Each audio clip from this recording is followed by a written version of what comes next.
बात करते हैं बजट की, जो कि फ्रेंच वर्ड बूजे से निकला है। और रोचक तथ्य यह है कि इंडियन कॉन्स्टिट्यूशन में बजट वर्ड मेंशन्ड नहीं है। वहां मेंशन्ड है आर्टिकल 112 में एनुअल फाइनेंशियल स्टेटमेंट। सो ये ब्रीफ स्निपेट जानने के बाद हम बात करेंगे origin of budget. India country में बजट प्राचीन काल से प्रिपेयर होता आया है, चाहे वो मौर्यन एम्पायर हो, चाहे वो अशोकन एम्पायर हो, चाहे वो गुप्ता एम्पायर हो, चाहे वो अकबर का साम्राज्य हो। बजट हमेशा बनाया गया है एक साम्राज्य को चलाने के लिए। Throwbacks to modern time, Britishers India में आए, कलकत्ता में अपनी राजधानी एस्टैब्लिश किए और सन 1857 में first war of Indian independence लड़ा गया।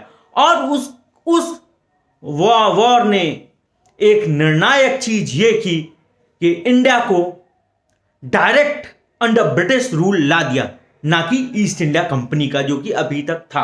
तो 1857 के बाद डायरेक्टली ब्रिटिश गवर्नमेंट इंडिया पे रूल करने लगी।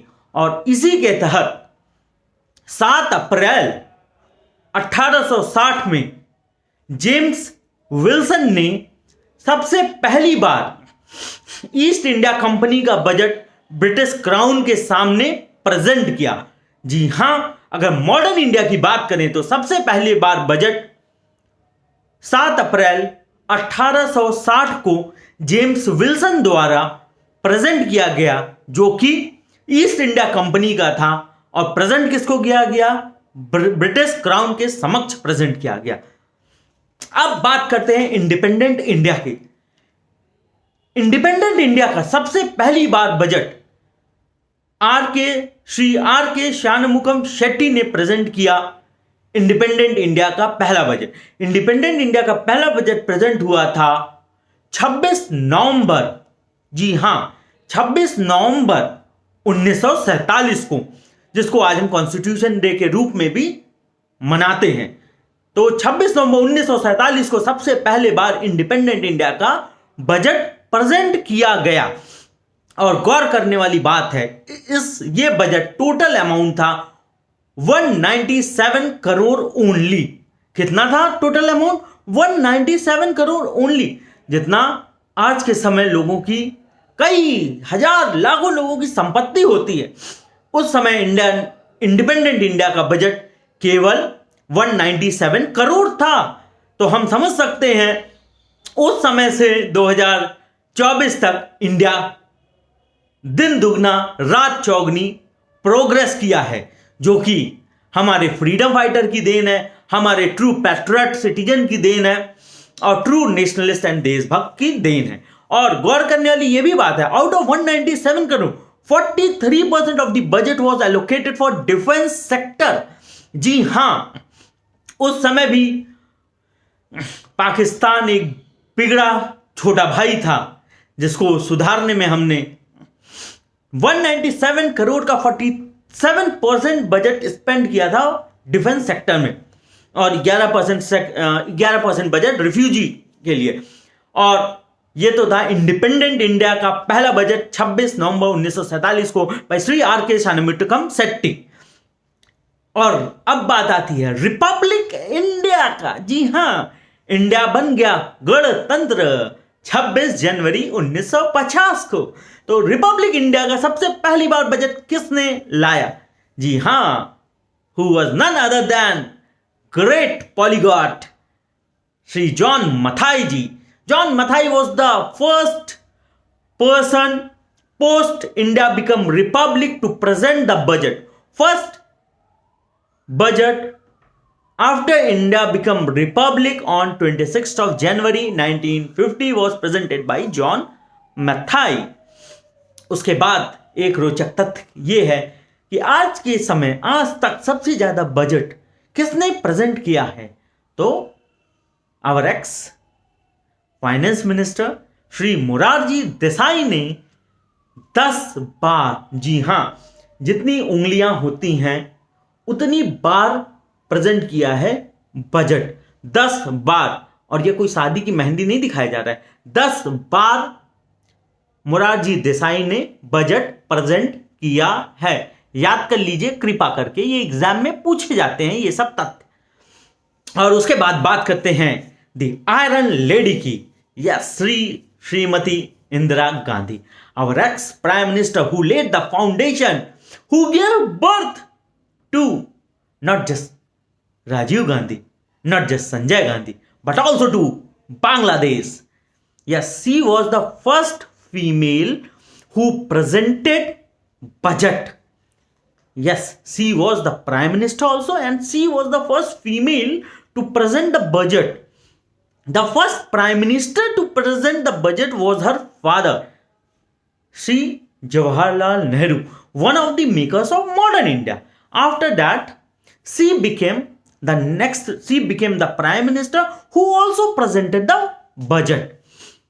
And before she imposed emergency, Dr. Y.V. Chauhan presented the black budget. Why black budget?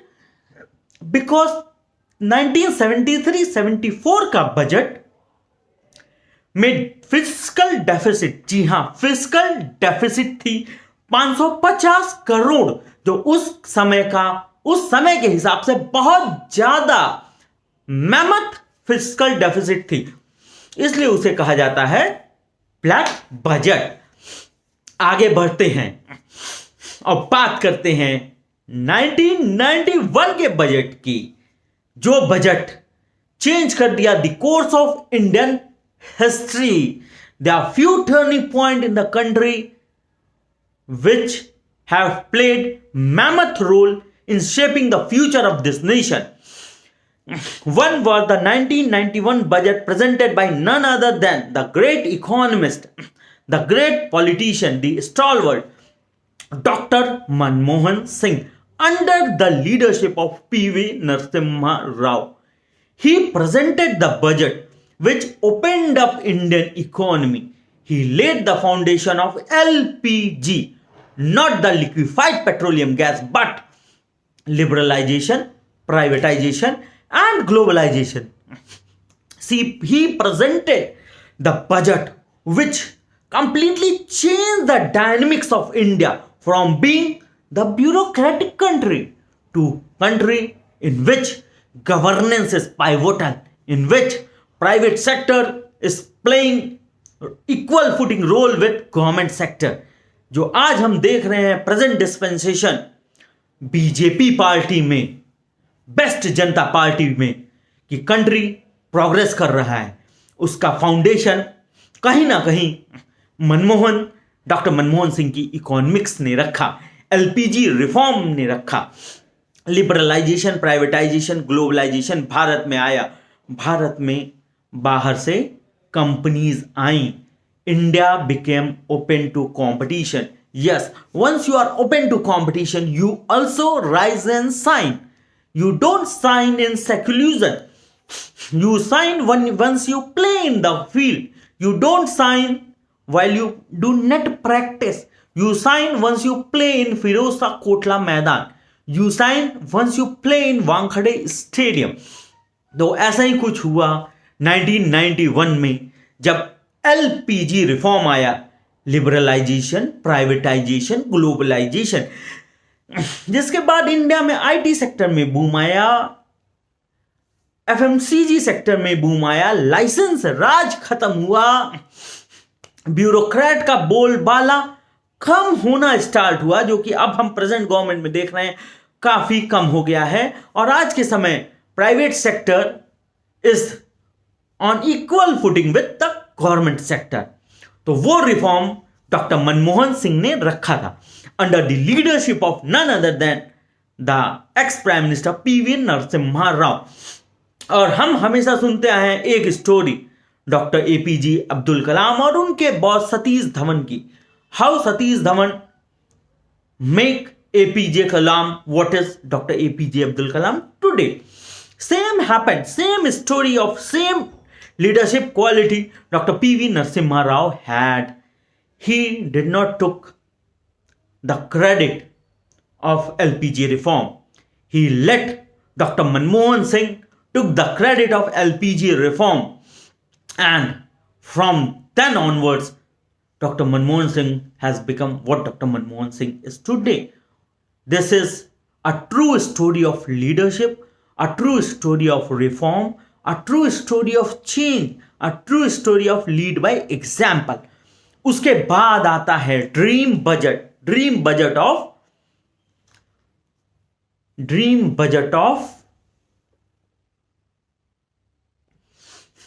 और इसके बाद आता है dream budget of P Chidambaram. इसको ड्रीम बजट इसलिए कहा गया क्योंकि इसमें इनकम टैक्स काफी कम किया, काफी रिफॉर्म की बातें की गई और इंडिया को आगे ले जाया गया। Dream budget of 1997। इसके बाद आता है साल 2000 और millennium budget was presented by none other than Yashwant Sinha ji, which laid the true foundation of IT revolution in India. तो ये था millennium budget. Also the timing of budget presentation was change in year 2001 from 5 PM to 11 AM। ऐसा क्यों किया गया?